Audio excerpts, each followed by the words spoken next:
Molt bé. Bien. Estoy encantado de volver a estar en la jornada del informativo. Y bueno, yo lo que voy a empezar es haciendo referencia a la conferencia del año pasado, ver si lo que dije yo se ha cumplido o no se ha cumplido y ver de alguna manera qué sucederá, qué está sucediendo este año y qué sucederá. Yo en la conferencia del año pasado la acabé diciendo dos cosas. Uno, que la economía mejoraría mucho. Dos, que para que la mejora de la economía la notaran ustedes, también dependía de lo que ustedes podían hacer o no, de que si realmente cogían y se adecuaban a las nuevas circunstancias o no se adecuaban. Vamos a repasar de forma muy breve lo que ha pasado en la economía en el último año. El crecimiento ha sido del 3,2%. Es el crecimiento mayor de todos los países grandes de la zona euro. La zona euro ha crecido el 1,6%, Alemania el 1,7%, en Francia el 1,2% y Italia el 0,8%. Es decir, hemos multiplicado prácticamente por 2 el crecimiento de Alemania, hemos multiplicado por 2,5 el crecimiento de Francia y hemos multiplicado por 4 el crecimiento de Italia. Hemos dejado de ser una rémora para la zona euro y hoy en día somos uno de los motores. Durante el año pasado fueron principalmente 5 circunstancias las que hicieron que la economía tuviera un impulso muy elevado hacia arriba. Fue la compra de deuda pública por parte del Banco Central Europeo, fue la depreciación del euro, fue la grandísima bajada del precio del petróleo, las rebajas de tipos impositivos por parte del PP y los elevados gastos por motivo electoral que hubo en bastantes comunidades autónomas. Bien, ¿qué sucede? ¿Qué pasa? ¿Qué perspectivas tenemos respecto a este año? Bueno, ustedes habrán leído unas barbaridades en prensa, unas auténticas salvajadas impresionantes. Baja el precio del petróleo, baja la bolsa, la economía va mal. Pero bueno, yo ya sé que los periodistas en materia económica tocan de oído, pero semejante barbaridad no hacía mucho tiempo que no la oía. Miren, cuando baja el precio del petróleo significa dos cosas. Primero, que España importa mucho menos materias primas e importa mucho menos en global. E importa mucho menos en global por la sencilla razón de que la principal importación del país es las fuentes de energía y la principal de todas es el petróleo. Segundo, al bajar el precio del petróleo, baja, en este caso, la inflación. Entonces, fíjense, cuando baja la inflación, bajan los tipos de interés. Y cuando bajan los tipos de interés, la renta fija ya no es rentable, los depósitos ya no son rentables y las personas invierten en bolsa. Cuando bajan las importaciones y, por consiguiente, sube también la competitividad de la economía española porque el petróleo es mucho más barato, ya sea por un caso o por el otro, el PIB sube y, por lo tanto, la bolsa debería subir. Y la pregunta que ustedes están haciendo aquí, si la bajada de las bolsas y el mal rollo económico, por decirlo de forma clara, no ha tenido que ver con el precio del petróleo, ¿qué es aquello que hace que oigas por la calle que te digan, oye, que viene otra crisis, que lo del 2008 es un aperitivo, que esto es mucho más fuerte?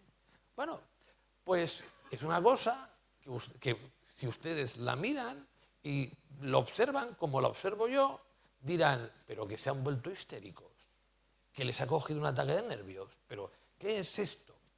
Tiene que ver todo con China. Y tiene que ver con que el 11, 12 y 13 de agosto del 2015, China devalúa el 4,86%.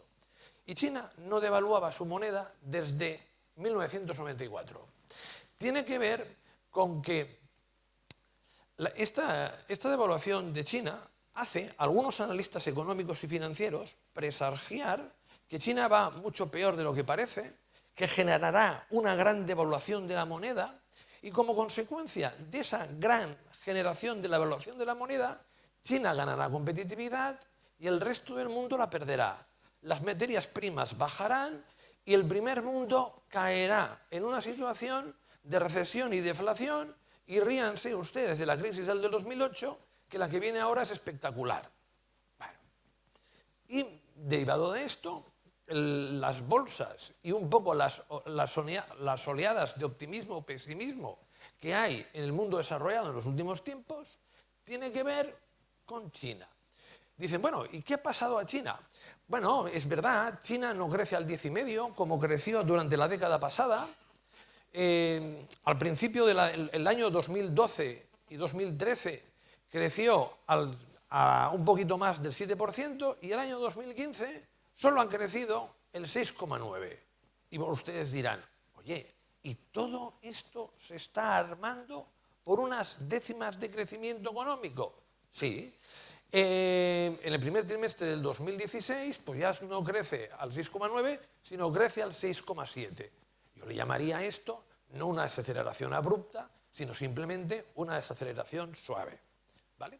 Pero pongámonos por caso.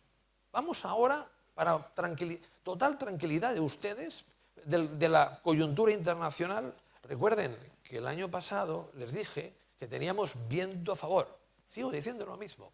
Pongámonos por caso. Vamos a poner el caso de que China va muy mal. No es verdad, pero va muy mal. Vamos a poner el caso que China quiere evaluar mucho la moneda. Tampoco es verdad, por la sencilla razón que China ha cogido y para sostener su moneda ha utilizado en estos últimos tiempos el 0,016% de sus reservas, porque el país que tiene más reservas del mundo de dólares es China y ningún especulador osará retar al Banco Popular de China porque seguramente perderá la batalla. Pero bueno, dejando esto, para total tranquilidad de los asistentes aquí, supongamos que China devalúa, que realmente hay una situación en la cual se pasa una parte de la demanda desde los países desarrollados a los países emergentes y en particular de China. Oigan, es que tenemos cosas para hacer que pueden contrarrestar ese problema. Y hay una cosa que si eso pasara, han de considerar. ¿Seríamos nosotros muy afectados por esa gran devaluación de China? No, porque solo le exportamos el 1,11% de nuestras exportaciones.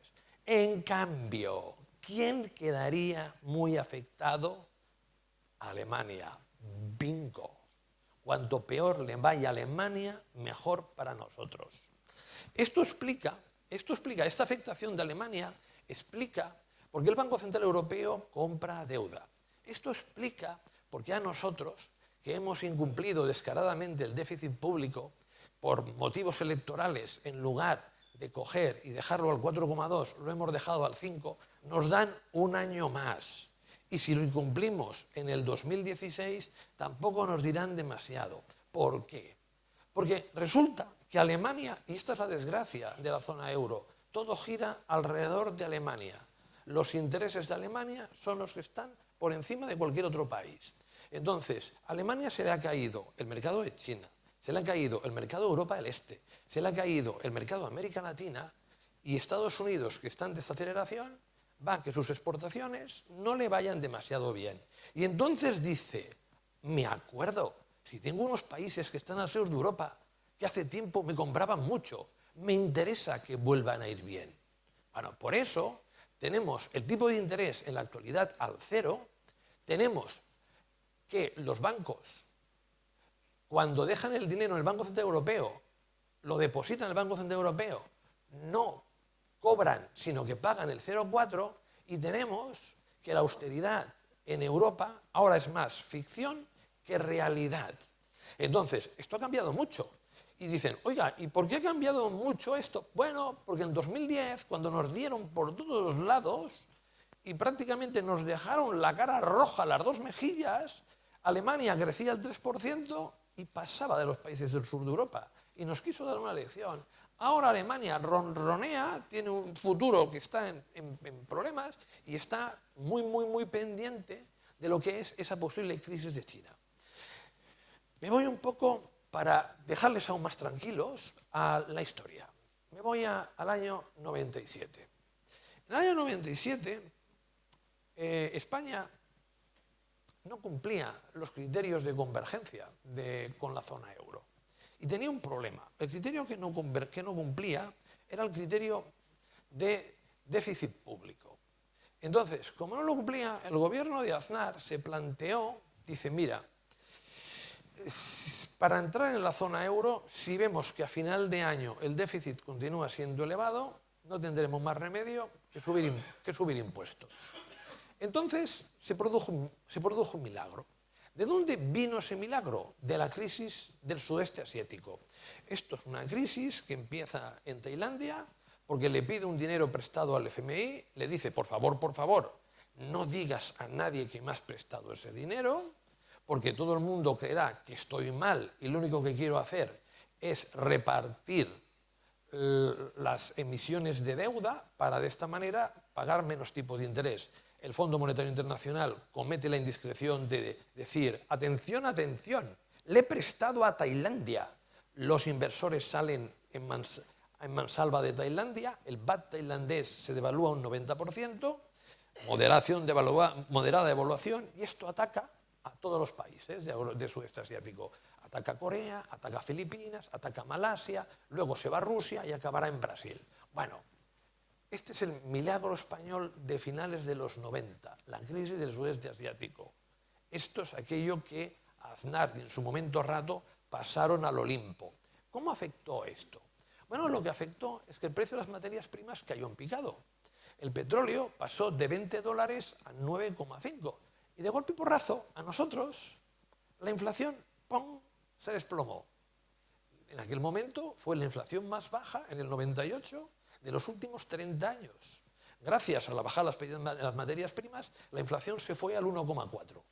Al bajarse la inflación, el Banco de España pudo bajar los tipos de interés.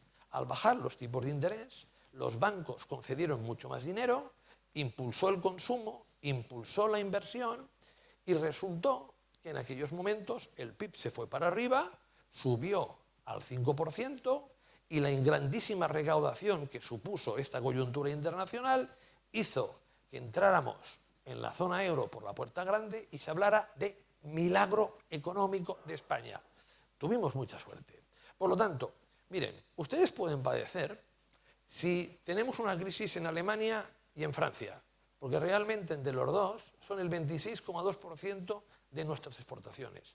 Incluso, si ustedes son accionistas de grandes empresas españolas, pueden padecer por lo que está pasando en Brasil, que es la tormenta perfecta.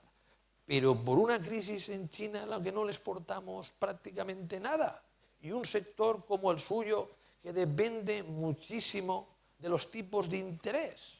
Lo que tienen que hacer en esta coyuntura es brindar con champán. ¡Qué alegría, qué bien, qué fantástico! ¿Por qué? Miren, la economía nacional tiene dos partes, demanda externa y demanda interna.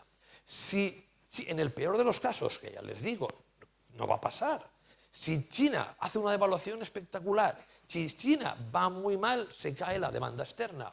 Entonces, hemos de aumentar la demanda interna. ¿Qué creen ustedes de demanda interna que aumentará? ¿Qué es aquel sector que no está influido por nada internacional?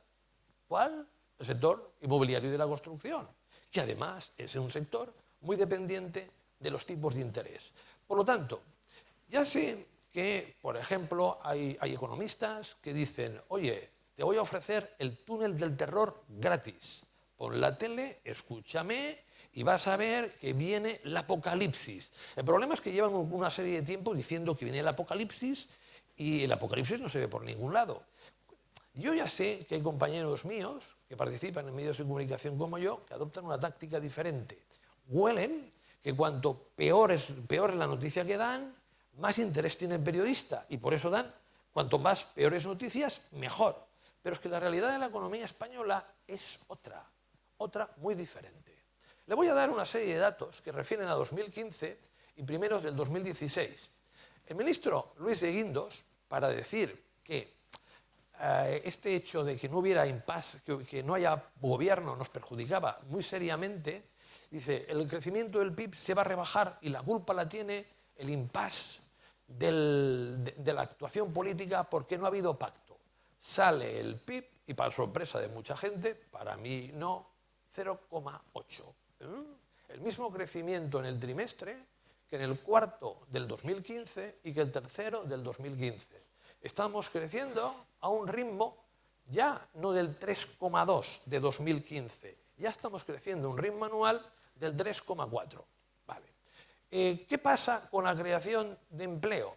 Te cogen los resultados, te dan los resultados del primer trimestre y la inmensa mayoría de los analistas los ponen a parir. Miren, los trimestres funcionan de la siguiente manera. El peor es el primero y el mejor es el segundo. El tercero y el cuarto, bueno, están el tercero mejor que el cuarto, pero prácticamente casi siempre, excepto que haya un gran crecimiento económico y el sector de la construcción esté en boom, si no sucede esto, que no está sucediendo, en el primero se pierde ocupación. Por lo tanto, la pregunta clave que nosotros nos hacemos es, oye, ¿qué tal la pérdida de ocupación en el primer trimestre? Pues en el primer trimestre, el año pasado se perdieron 130.000 empleos, este año se han perdido 64.600. Hombre, buena noticia.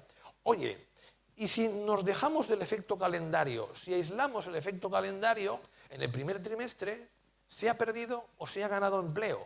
El año pasado se ganó empleo un 0,47, este año un 0,83. Ostras, ostras, ostras.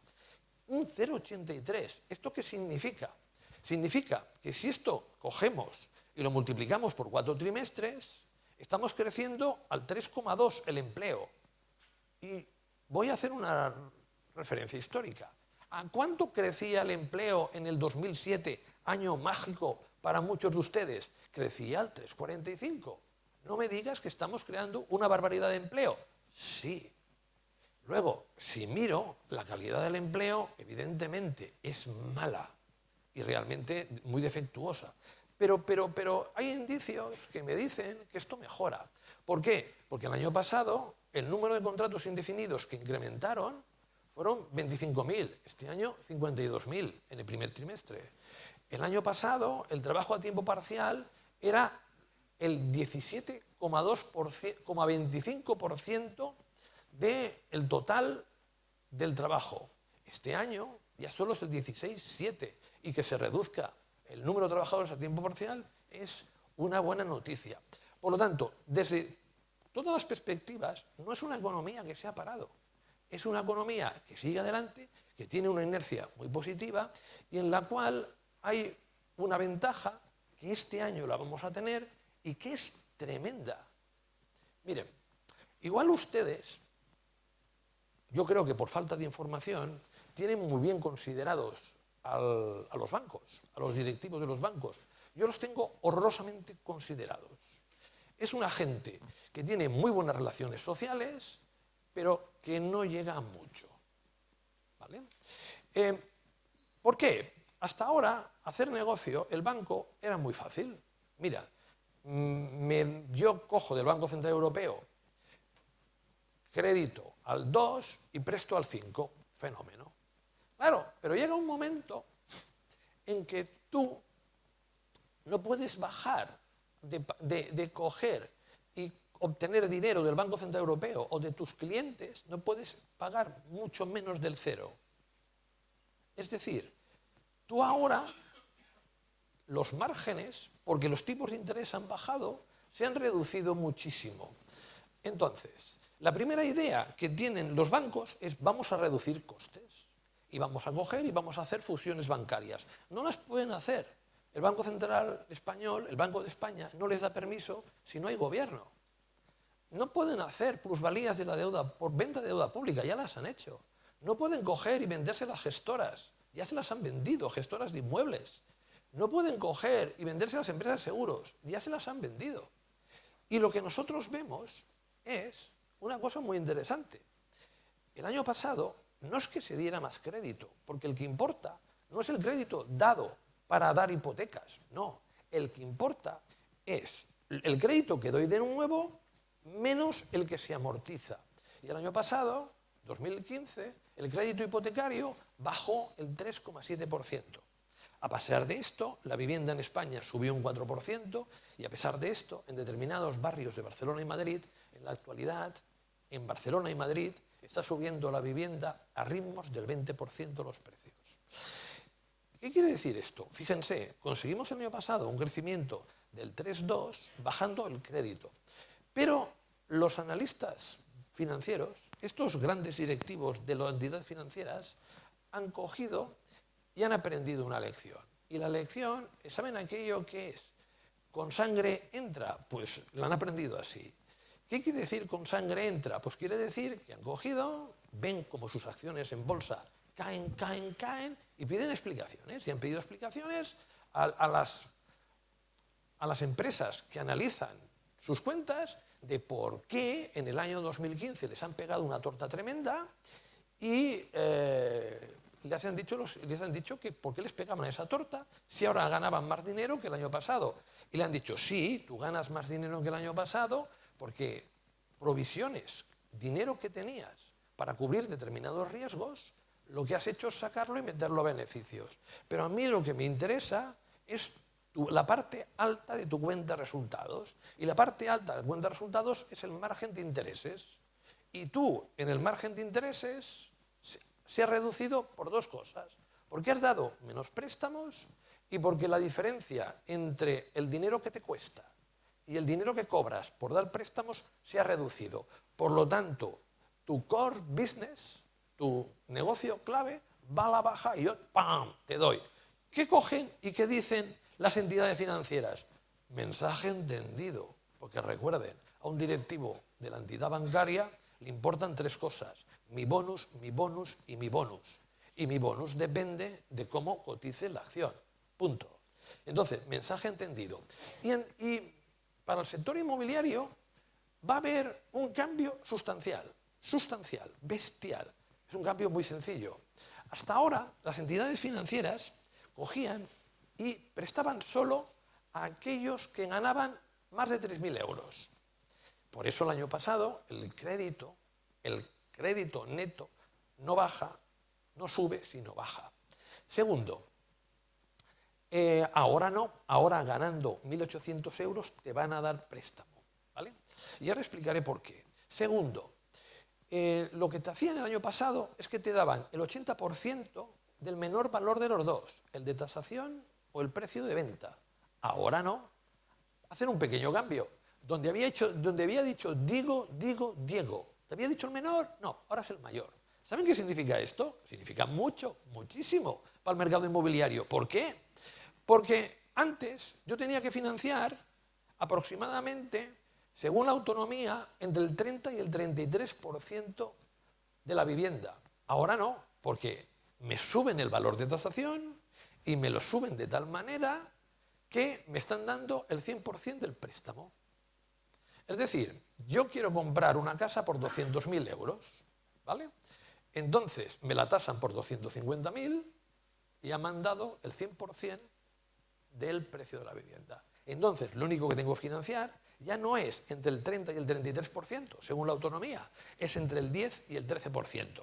Y oye, ¿y por qué? Es que necesito dar más crédito. Si no doy más crédito, no mejora mi margen de intereses. Y estoy convencido que la situación de tipos de interés bajos no se va a quedar un tiempo, sino va a durar 2 o 3 años. Claro, piensen ustedes lo que está manejando el Banco Central Europeo. El Banco Central Europeo está manejando de que si empeora la economía, imprimirá billetes y los repartirá a la gente para que gaste. Ya que si no llegan directamente el dinero a través de los bancos, porque los bancos no dan todos los préstamos que podrían dar, si eso pasara, el Banco Central Europeo, para evitar una deflación mayor y la japonización de la economía, se plantea el poder coger, imprimir billetes y darle a la gente. No le daría mucho dinero, pero sí una propinita, ¿vale? Entonces, esto quiere decir, a mí me parece, dos cosas básicas. La primera, el crédito va a aumentar. Como mínimo, no es que vaya a bajar. El año pasado bajó un 3,7, igual este año sube un 6%. Segunda, es que tenemos tasas de inflación muy bajas y tipos de interés bajos para mucho tiempo. Entonces, esto hace una cosa que es bestial. Y una cosa que es bestial es que en la actualidad es mucho mejor y sale mucho más rentable comprar que alquilar. Yo sí cojo un barrio, por ejemplo, de clase media, como es el de Sants en Barcelona. Yo, por una vivienda de 80 metros cuadrados, me cuesta 750 euros el alquiler. Y entonces, si lo comparo con el dinero necesario para comprarla que me dé el banco, ese ya 100%, entonces, de intereses, ¿qué es la comparación? La comparación no es cuota hipotecaria con alquiler. La comparación es cuota hipotecaria y alquiler con los intereses de la cuota hipotecaria. Porque la cuota hipotecaria tiene dos partes, los intereses y la devolución del capital.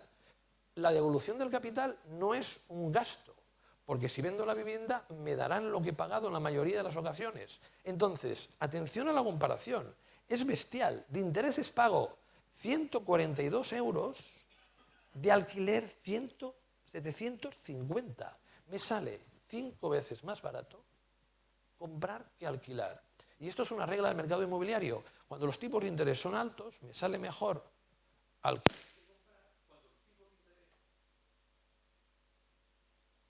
Cuando los tipos de interés son bajos, lo que me sale mucho mejor es, al contrario, comprar que alquilar. ¿Vale? Entonces, ¿qué va a suceder? ¿Qué va a pasar con todo esto? Bueno, lo que va a pasar es que indiscutiblemente va a ser un hecho de que mucha más gente va a comprar vivienda. Y, oye, ¿esto puede ser un peligro para la gente? No, es que tenemos tipos de interés increíbles. Yo me parece que el año pasado les hablé de un tipo de interés de la Kutxa del 2,5 a 30 años. Ahora te lo dan al 1,9. Te lo da la Caixa, pero te lo da escondido, como la mayoría de cosas que hace. Porque siempre te dicen las palabras mágicas. Mire, esta es la oferta, la cara. Pero si alguien la mejora, venga y hablamos. Tú coges, hablas y te dan hasta el 1,9. Claro, el 1,9 de los próximos 30 años, sabiendo tú lo que vas a pagar, es prácticamente, pero no prácticamente, es aquello que más que gratis te dan dinero, porque es muy posible que aquí de 3 o 4 años nos encontremos con la tasa de inflación al 2,5. Luego, claro, ojo, ahora ya no son los de 3.000 para arriba, son los de 1.800, 1.700. ¿Por qué? Porque han hecho unas cuentas y dicen, hombre, si cojo y veo que lo que va a pagar de cuota hipotecaria es 500 euros y está ganando 1.500 euros, es que está utilizando solo el 33% de su renta para pagar la cuota hipotecaria.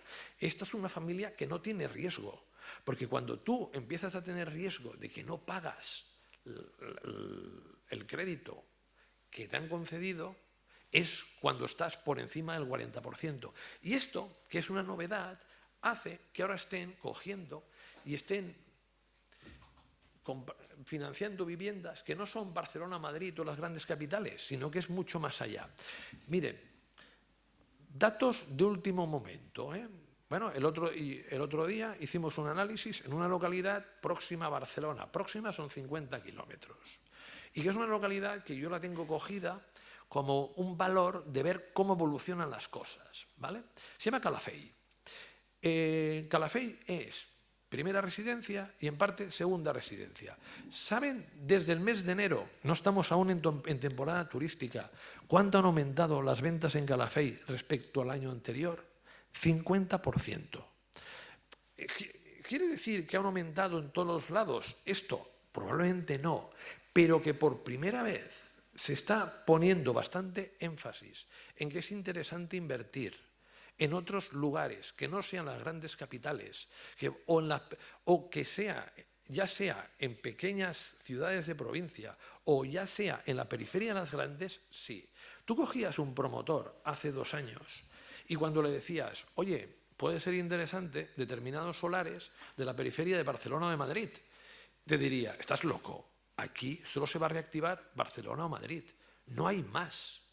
Ahora no, ahora ya te compran que puede ser interesante y que Barcelona y Madrid está incluso con mini burbuja o principio de mini burbuja, se vuelven a pagar 8.000 euros metro cuadrado en determinados lugares de Barcelona y que seguramente donde se puede conseguir más valor es en la periferia o en determinadas capitales de provincia. No sé si se acordarán ustedes, Pocerolandia, la ciudad del Pocero, Seseña. ¿Saben que en Seseña las viviendas que estaban construidas en 3 o 4 meses no sobrará ninguna? ¿Qué pasa con Seseña? Bueno, Seseña es que aunque se calificaba como ciénaga de Zrek, de alguna manera era la parte noble de la ciénaga. ¿Por qué la parte aristocrática o noble de la ciénaga? Primero, estaba cerca de una gran capital como es Madrid, 32 kilómetros. Segundo, el diseño de la ciudad estaba bien hecho. Entonces, a partir de aquí, solo tenía un problema muy importante, el precio. El precio de un 3 habitaciones grande eran 190.000 euros. Claro, cuando tú pasas de 190.000 euros en el 2007 a 90.000 en la actualidad, el número de personas que ahora es capaz de comprar las viviendas en Seseña es muy superior. ¿Eso quiere decir que todo el stock se quedará liquidado? No. Unas viviendas de una habitación, algunas de 2 pequeñas, y lugares que están en el centro de la nada y a muchos kilómetros de lo que sea, no.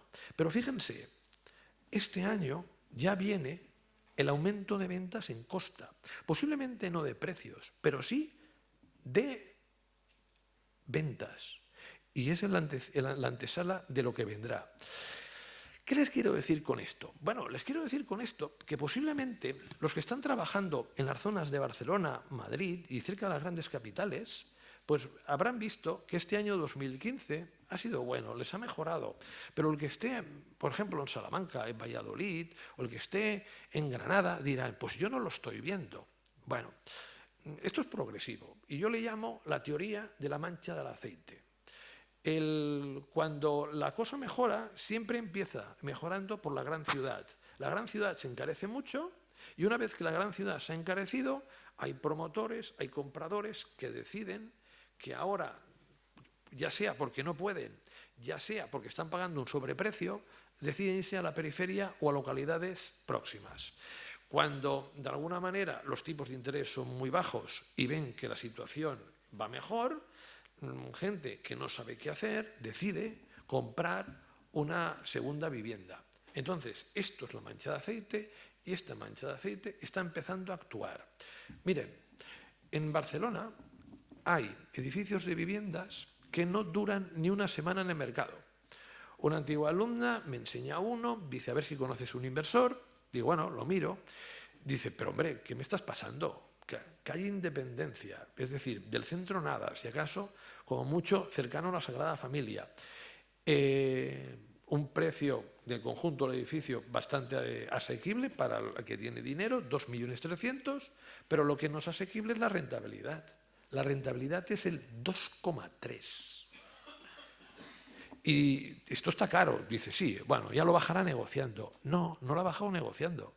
Le han venido 4 ofertas y el que he dicho, venga, lo que me has pedido te lo doy, se la ha quedado. Dice, ¿y quién se lo queda?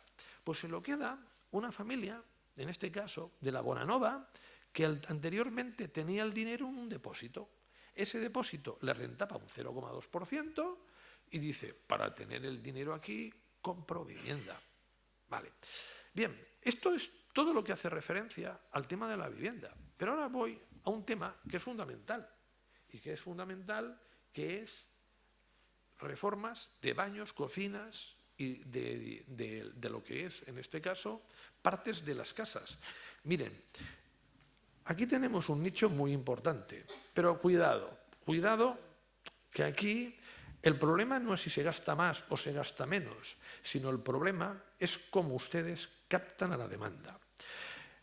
Con tipos de interés tan bajos, con tipos de interés de crédito personal que es fácil encontrarlos entre el 5 y el 6, vamos a ver cómo muchas familias que no han hecho nada de reformas en la casa porque tenían miedo por la crisis, se ponen a reformarlos. Y cuando uno ve la actividad de los albañiles que trabajan en este segmento, ve que no tiene nada que ver con los años pasados. Pero, claro, miren, el mercado de la vivienda es un mercado femenino, deciden las mujeres, como el mercado del automóvil es mayoritariamente masculino. Entonces, por ejemplo, yo tengo mucha experiencia. Mi mujer es la reina de las reformas. Cada 5 años, una reforma que te va, una reforma que te viene. La pregunta clave es, ¿mi mujer se plantea ir a un almacén de construcción para la reforma del baño y la cocina? De ninguna de las maneras, no le entra. Puede ir a una Cribi-Clage, puede ir a un Leroy Merlin, puede ir a un Bauhaus o puede ir a una de estas tiendas de barrio que hacen reformas.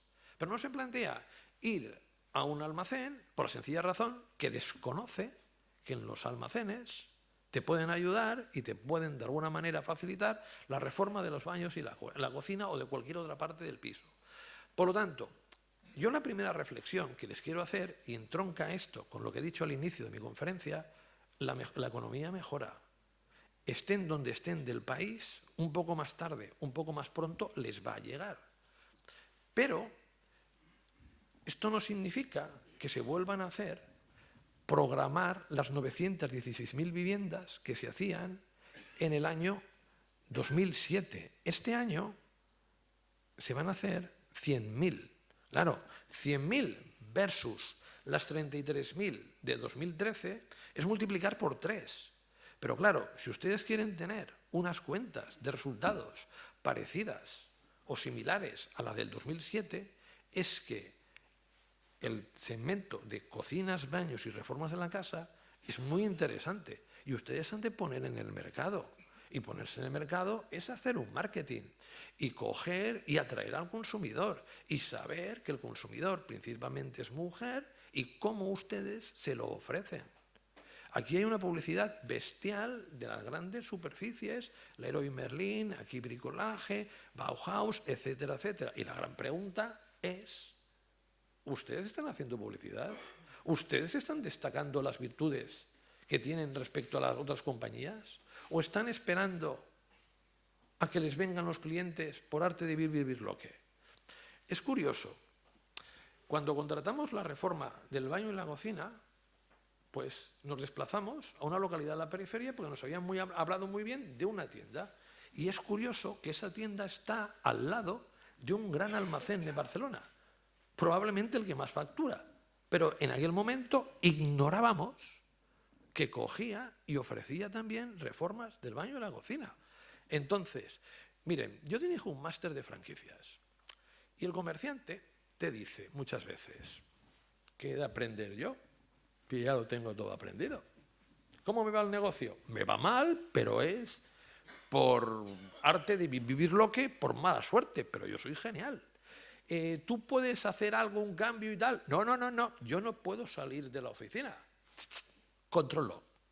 Y cuando te dicen, lo que no ve el ojo, malo, tengo que estar ahí para controlar. Oigan, no. Así va de que había una estadística de los autónomos que quien rescataba el paro y ponía en marcha un negocio, al cabo de un año, el 70% había desaparecido. Entonces, aquí hay una cosa que cada vez es más importante, que es coger y, sobre todo, hacer frente a lo que podemos denominar las nuevas clientelas. Y esa nueva clientela es importantísimo. Ustedes no van a facturar lo que facturaban por reformas de edificios enteros o por nueva construcción como en el 2007. En cambio, tienen la posibilidad, porque en este caso se van a comprar menos pisos nuevos y bastante más pisos antiguos, de coger y complementar muchísimo con las reformas. Miren, en el año 2006, que es el año donde más se compran 955.000 viviendas en España, de las cuales viviendas nuevas son alrededor de 500.000 y viviendas de segunda mano son alrededor de 400.000. Muy bien, en el 2016 la previsión que tengo yo es que se procedan a comprar aproximadamente 500.000 viviendas, pero de las cuales van a ser aproximadamente 450.000 usadas. Por lo tanto, en el terreno de lo que es la reforma de las viviendas, respecto al 2007, el negocio no ha ido a peor, porque el terreno de las reformas es comparación con ese año. Y el número de viviendas que se van a vender en el 2016 y que se van a vender en el 2007 es prácticamente igual.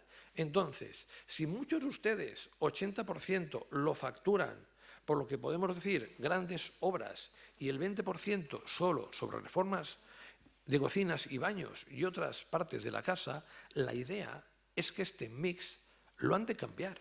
Miren, yo les pongo el ejemplo para que vean cómo han de cambiar este mix de un hotel. Aquí en Barcelona hay los típicos hoteles de 5 estrellas, como pueden ser el Majestic o más alejado el Arst. Vale.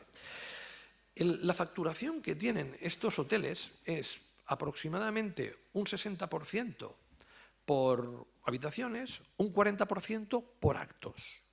Y son hoteles que, de alguna manera, tienen una cuenta de resultados muy estable.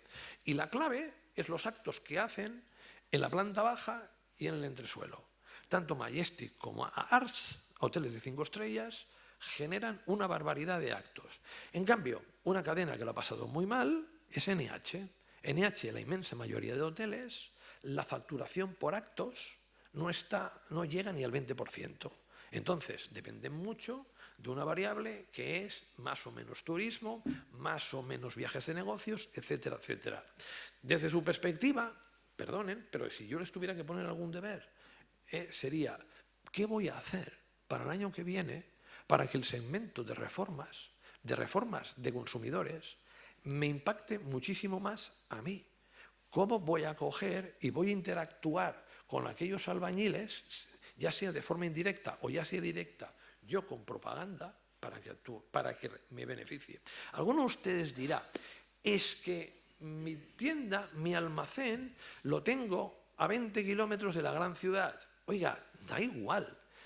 Aquí en Cataluña estamos muy acostumbrados a desplazarnos más de 100 kilómetros para comprar muebles en lo que es el Baix Ebre. Baix Ebre es la parte del sur de Tarragona. Y ahí la gente va porque el precio es bueno, porque la atención es adecuada y porque puedes ver los muebles tal y como te van a quedar y no simplemente en un catálogo. Por lo tanto, tener un almacén, tener un conjunto de exposiciones puede ser positivo porque cuando uno tiene un gasto importante, ese gasto importante lo que significa es que tiene más capacidad de desplazamiento que si lo que va a comprar es algo de poca monta. En definitiva, miren, nos enfrentamos a un 2016 con las siguientes características. Va a continuar el crecimiento económico. Miren, la duda es, el gobierno nos dice que el 2,7, yo creo que más. Yo creo que va a estar cerca del 3%. ¿Vale? El empleo, que el año pasado aumentó en 495.000, este año creo que en 400.000. Está francamente bien. Cuanto más has recuperado de empleo, más difícil es crear de nuevo. Por lo tanto, generar 400.000 está muy bien. El poder adquisitivo de las familias va a incrementar mucho. Las familias no van a tener menos poder adquisitivo, sino van a tener más. Y va a incrementar por dos vías. Uno, por el incremento del empleo. Dos, por la subida del poder adquisitivo. Miren, en el año 2014 el poder adquisitivo de las familias bajó un 0,4%. ¿Por qué? Por la sencilla razón que la remuneración de los asalariados, el promedio, bajó un 0,5% y la inflación fue de menos 0,1%. En el año 2015 el poder adquisitivo de las familias subió un 1%. La remuneración media incrementó al 0,5% y la inflación fue del menos 0,5%. Este año, cuenten lo último, este año está subiendo la remuneración media de los asalariados el 1% y la inflación es el menos 1,1%. Por lo tanto, aquí hay un incremento de poder adquisitivo del 2,1%, como pocos años se ha producido. Por lo tanto, ya lo miremos por creación de empleo, ya lo miremos por incremento de poder adquisitivo. Claro, fíjense que te suban el salario un 1% no es demasiado, sino que la clave está en que la inflación es negativa y que es del 1,1%. Por lo tanto, la bonanza continuará. Y esa bonanza sobre todo con tipos de interés muy bajos y con muchos inversores, dejando la renta fija, dejando los depósitos, no queriendo ir a bolsa por los altibajos que tiene, lo va a llevar al inmobiliario.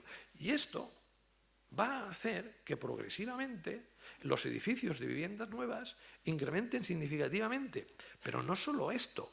Por ejemplo, las SOCIMIs hasta ahora han comprado edificios de oficinas, parques o polígonos industriales. Ahora ya no hay nada bueno en el mercado. No queda, por ejemplo, un centro comercial bien localizado que sea susceptible de ser comprado. ¿Qué se plantean? Pues yo me planteo hacer nuevos edificios de oficinas, pero sobre todo hacer nuevos polígonos y parques industriales. Esto es lo que se llama las otras inversiones inmobiliarias. Y en estas inversiones inmobiliarias les va a favorecer. Los gobiernos autonómicos poco, los ayuntamientos aún poco, tienen claro todos que han de apostar por la rehabilitación. Y conforme los ingresos vayan mejorando, va a haber más subvenciones a las comunidades para que hagan la rehabilitación.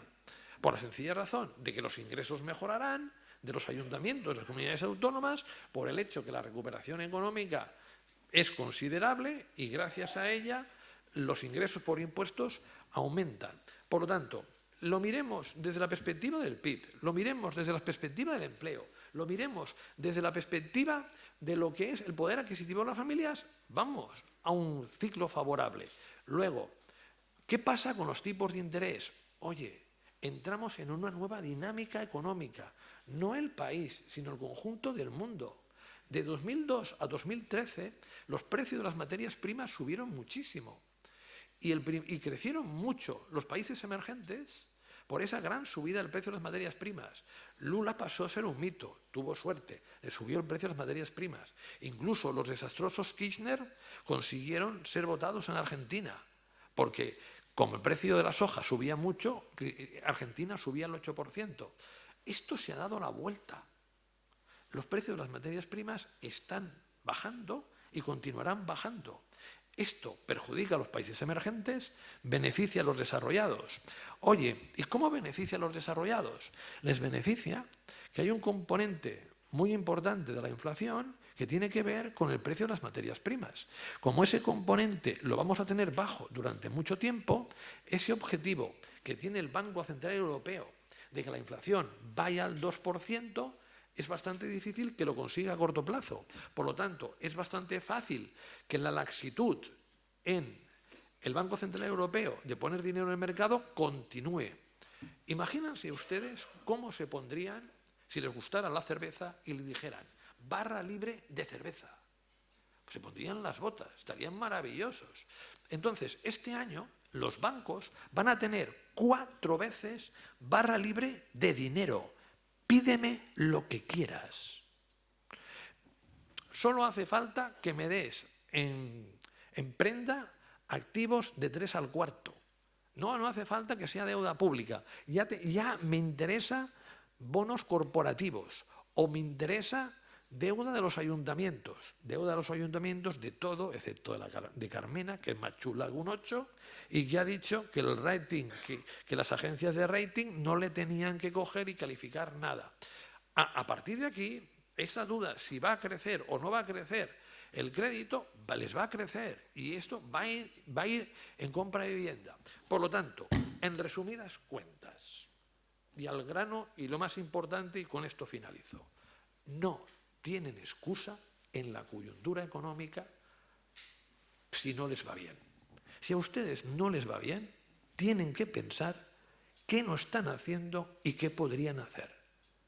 Es decir, de tal manera que los NH se plantearon de coger y qué hemos de cambiar para intentar tener más ingresos por actos, y el planteamiento es generar los NH Collection,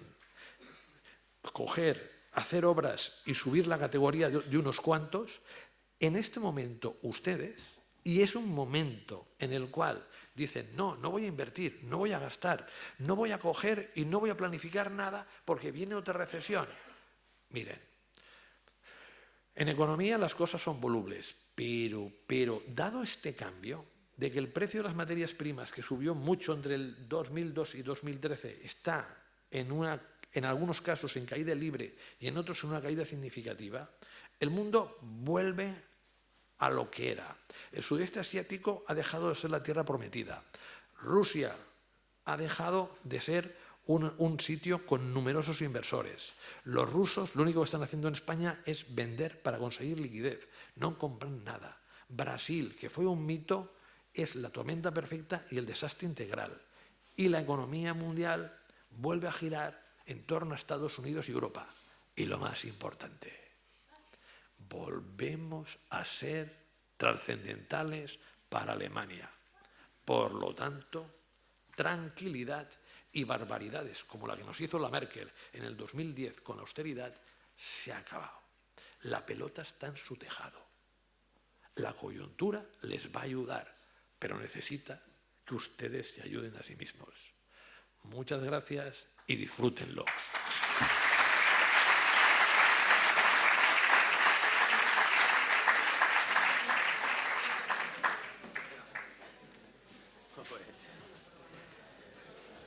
Gracias, Gonzalo. Ya es un poco tarde, no sé si, bueno, siempre Gonzalo termina las jornadas con un mensaje más que optimista. ¿Alguien quiere hacer alguna reflexión o alguna pregunta con todo lo que he dicho? Ahora es la oportunidad. Yo, muy brevemente, has comentado, quizá pensando un poco en lo que más nos interesa, en el tema de reforma y rehabilitación. Muy rápidamente, ¿no puede ser un freno para el consumo o este tipo de consumo el paro estructural y los sueldos bajos?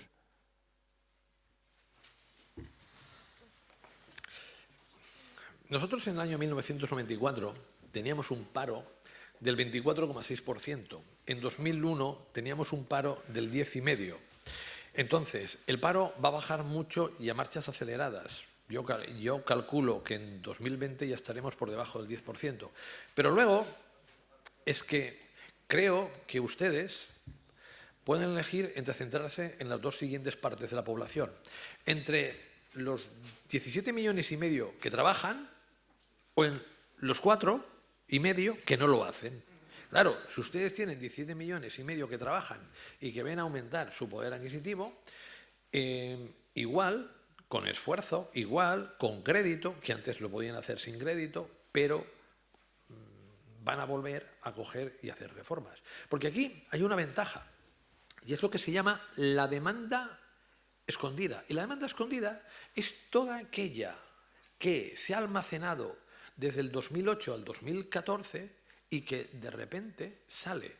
Miren, los estándares son que mucha gente haga las reformas de cocina, de baños, 10, 15 años. Y sobre todo es muy importante lo que les voy a contar ahora, que es una anécdota, pero una anécdota muy interesante de qué importancia tiene que se vendan tantas viviendas de segunda mano y tan pocas de primera para ustedes. Esto yo algunas veces, para palpar el mercado inmobiliario, llamo a un amigo del sector de intermediación y voy con él a vender pisos, ¿vale? Para ver cómo reacciona la gente, porque ya que dirijo un máster tengo que estar al tanto de la realidad.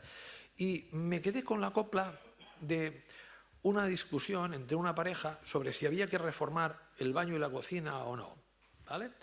Entonces se pone a discutir y la discusión se zanja con lo siguiente. Le dice la mujer al hombre: tú no pretenderás que yo me duche en el mismo sitio que vete a saber quién se ha duchado. Rotundo. Ahí se acabó la discusión y había que reformar la cocina y el baño. No es machista, no es sexista, ¿eh? Y las mujeres que están aquí no lo interpreten así. Cojan a cualquier intermediario con una cierta experiencia y que sepa.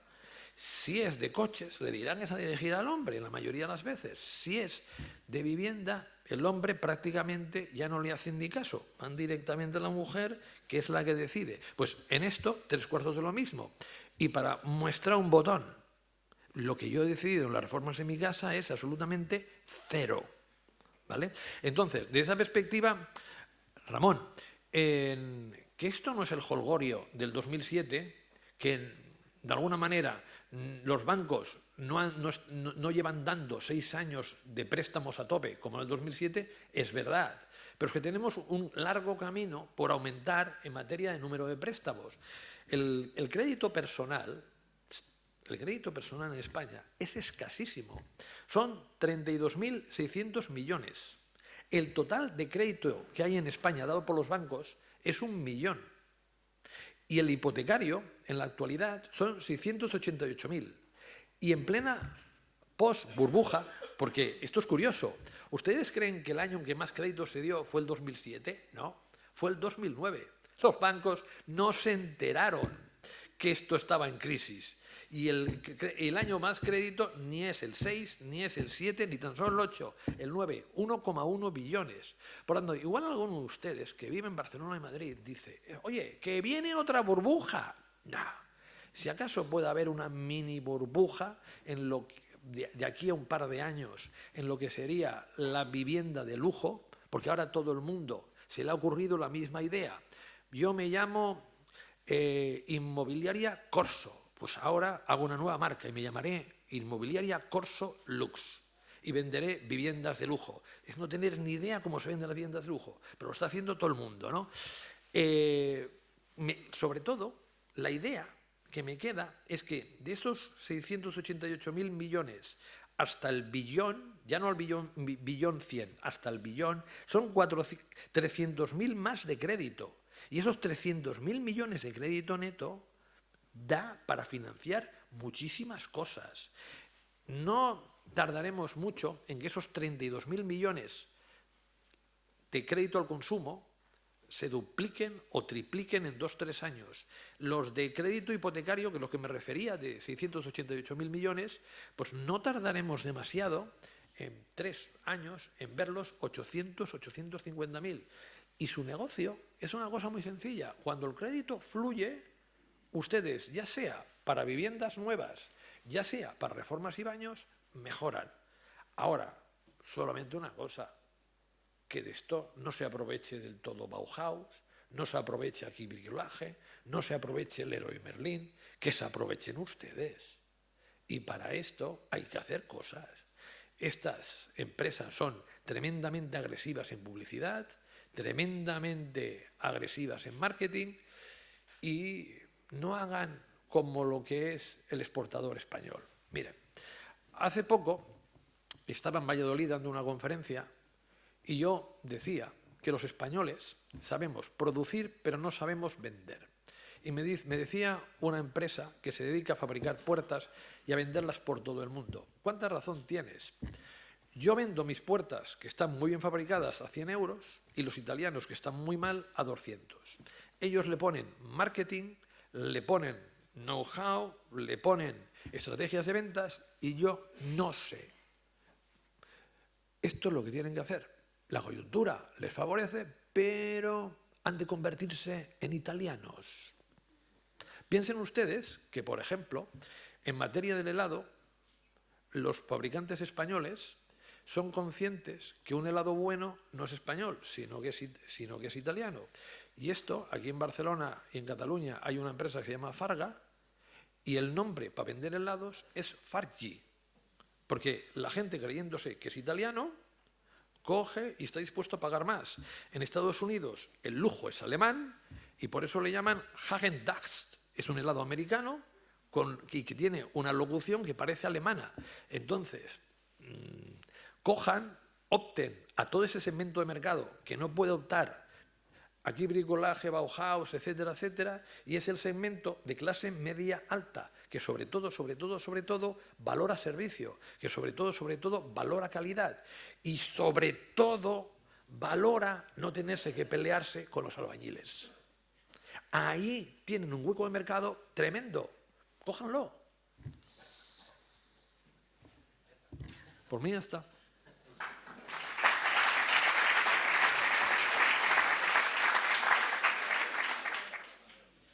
Vale, pues gracias y ya damos por concluida la jornada, si no hay nada más.